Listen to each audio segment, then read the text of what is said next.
کوئی ذی روح کسی دوسرے کا بوجھ نہیں اٹھائے گا۔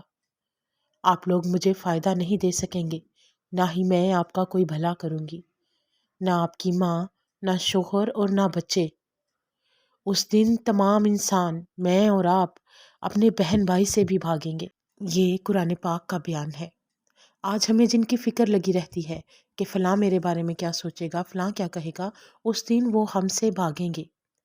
رسول اللہ صلی اللہ علیہ وسلم نے حضرت عائشہ سے فرمایا کہ قیامت کے دن، اس دن جب حساب کتاب کیا جائے گا تو تمام لوگ برہنہ ہوں گے۔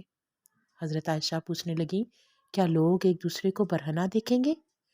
تو نبی پاک نے فرمایا، اس روز جو کچھ ہوگا وہ لوگوں کے برہنہ ہونے سے کہیں زیادہ ہیبت ناک ہوگا۔ یہ ہے آخرت۔ اب میری مرضی ہے، یہ آپ کی مرضی ہے۔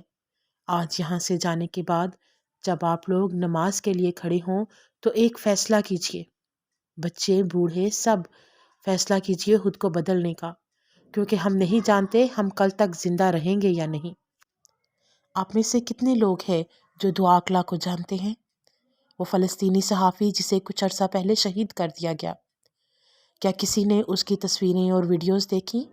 اس کی موت سے ایک رات پہلے کی؟ کہاں تھی وہ؟ اپنے گھر والوں کے ساتھ کھانا کھاتے ہوئے، ہماری طرح سیلفیاں لیتے ہوئے، اور اگلی ہی صبح موت نے آ لیا۔ اللہ تعالیٰ اس کی مغفرت فرمائے۔ جب بھی میں اس کی سیلفی دیکھتی ہوں میں سوچتی ہوں کہ یہ میں بھی ہو سکتی تھی، ہو سکتا ہے کل میں بھی مر جاؤں، ہو سکتا ہے آج میری آخری رات ہو۔ تو اس دنیا کی صرف ایک چیز، وہ واحد چیز جسے جھٹلایا نہیں جا سکتا، وہ ہے موت، الیقین۔ اللہ تعالیٰ نے اسے الیقین کہا کہ اس میں کوئی شک نہیں۔